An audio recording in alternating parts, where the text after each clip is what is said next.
Yeah, let's do it. All right. Well, good morning and welcome to our first GSC Zoom Q&A. I'm Datti, Jinkiri, Sports Information Coordinator for the Gulf South Conference, and I'm here with Mississippi College Sports Information Director David Nichols. Dave, welcome. I appreciate you taking the time to come on here and answer a few of my questions and enabling the people to get to know you a bit better. So I appreciate you coming on and doing that. First of all, let me just ask, how are you and your family doing?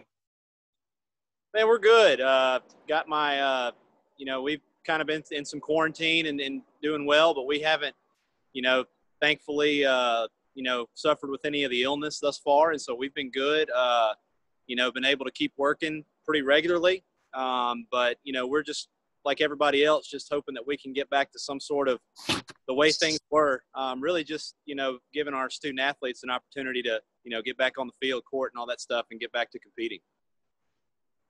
What have been some ways that you've kept your sanity over the break? Is it like been physical activity or have there been other things?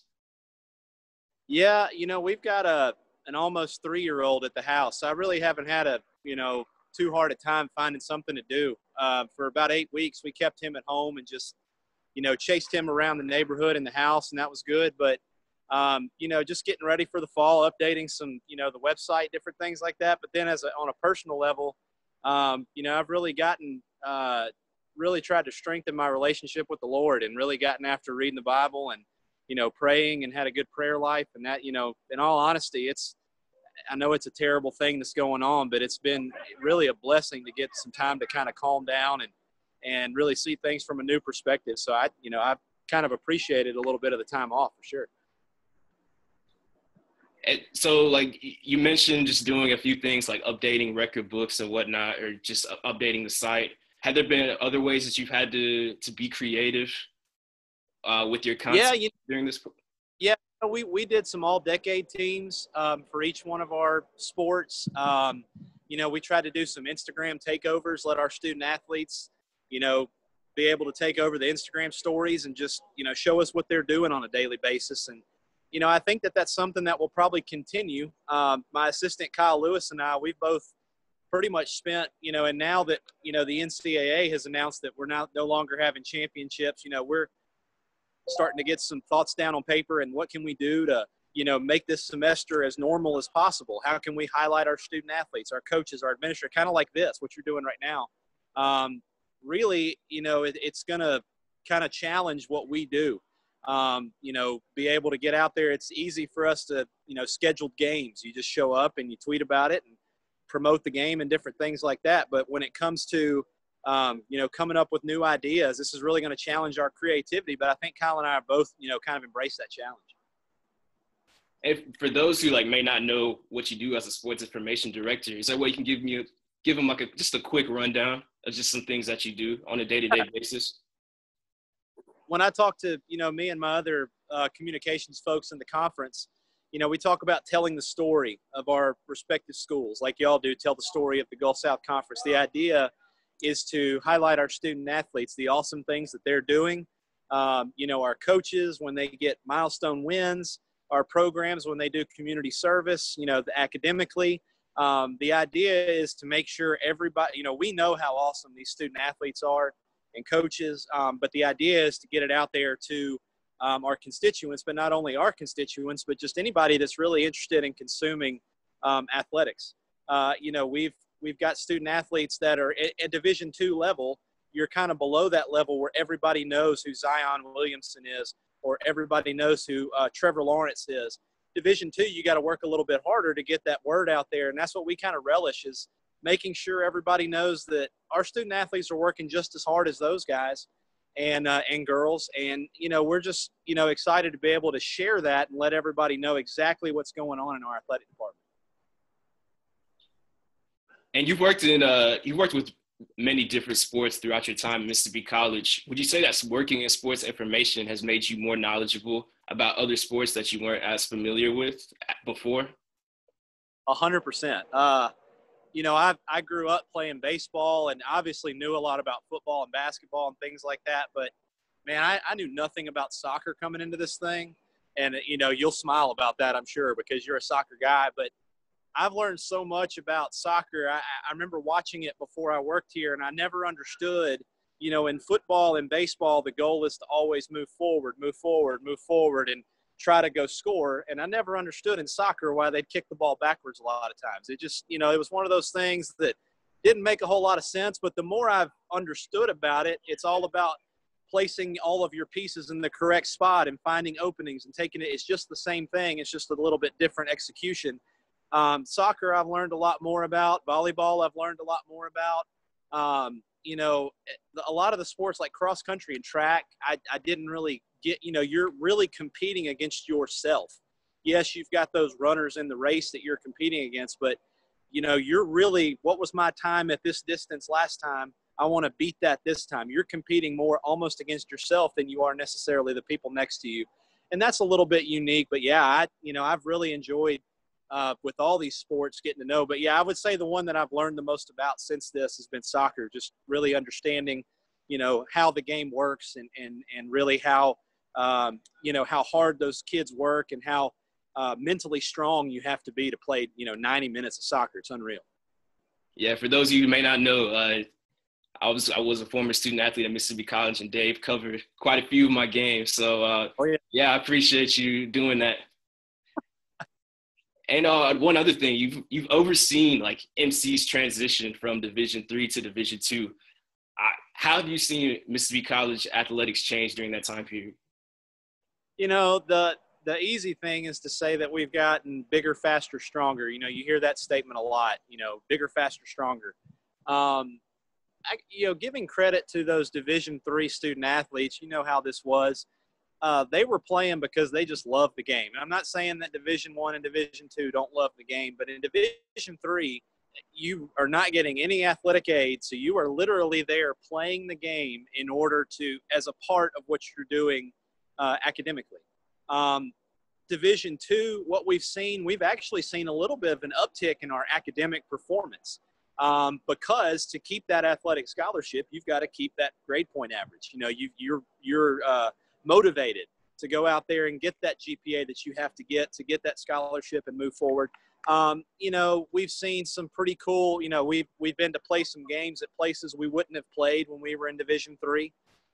We've been to play at Ole Miss and Mississippi State in basketball. We've played football at McNeese State, places like that. So we've seen some different things there, but I hate the way that you say it's bigger, faster, stronger. You almost take away from those Division III student athletes, and I don't think that's fair.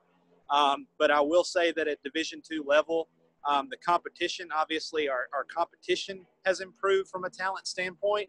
And I think what that's done is bring out the best, in all of our student athletes. And it's been really cool to see that. And, we've obviously gotten more attention from media from a standpoint now that we play Delta State. We've got a rival in the state that a lot of people get behind. And so that's been a good thing. But overall, we've loved the transition, and we're glad to be back home in the Gulf South Conference. That's awesome. And just one final question with that. You personally have a lengthy history with Mississippi College. Is there a way you can condense that and just talk about what brought you to Clinton and how you've ended up where you are right now? Yeah, to be honest with you, I'm originally from Memphis, Tennessee, a little Collierville. It's a little suburb. And I've got family in Monroe, Louisiana. And I'm pointing this way because that's the way to Monroe and that's the way to Memphis. But essentially, for Thanksgiving and Christmas, we would always drive down from Memphis and drive past, and we'd always see the Golden Dome as we drove past on I-20. And I always thought, hey, that'd be neat to check that out. It's kind of a good stopping point between family in Louisiana and family in Tennessee. And, man, I got on campus, and it was just, I got on campus in 2002, and I've never left.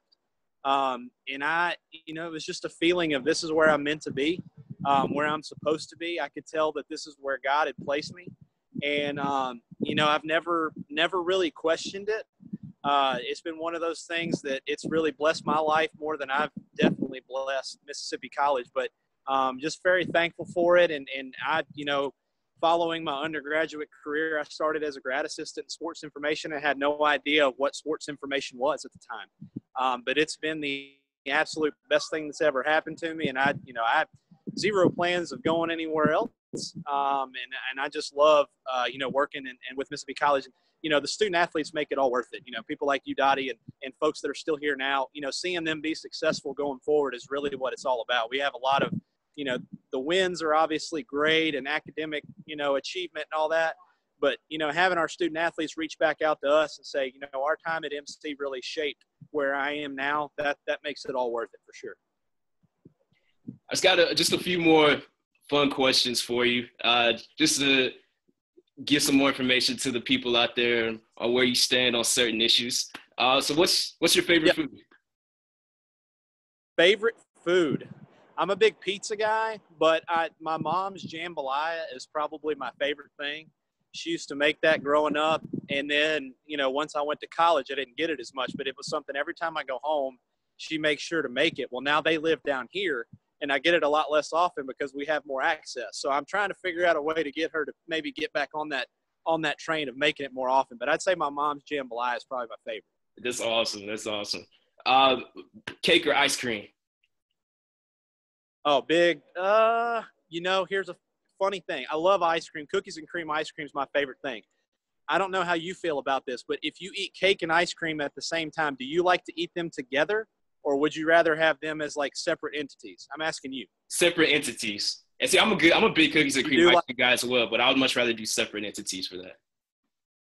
Okay, see, I like them to come together and really mold together. My wife likes it like you do, where she wants to have her cake first and then have the ice cream because she doesn't like them to, come together and mush it up and all that kind of stuff. So I would say ice cream, cookies and cream. But, man, if I could have cake and ice cream on top of each other, I'll take them both for sure. For sure. I like that, though. I might need to try that. So another question for you. What was your favorite sports moment that you either witnessed in person or on TV? Talking about not necessarily MC, just anything? Yeah, anything. Well, I'm a big Tennessee Volunteers fan, so them winning the national championship against Florida State was good. Oh, yeah, T. Martin. T. Martin won it that year. My other one is probably Christian Laettner's shot at the buzzer. That's one of my first sports memories growing up. I remember I felt like it was really late at night when it happened because I felt like I was up way later than I was supposed to be. I was 8 years old at the time, but I just remember being in the living room and like watching that as it happened live and just thinking that was the coolest thing. So Laettner at the buzzer, and then, Tennessee win the national championship. As far as like an MC sports moment, that's my favorite. Winning, the Gulf South Conference championships in softball and baseball recently has just been fun.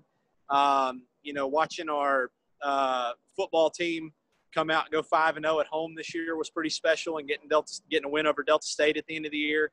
But yeah, it's really a long time to go back and think on what my favorite stuff was, but those were some of my favorite memories for sure.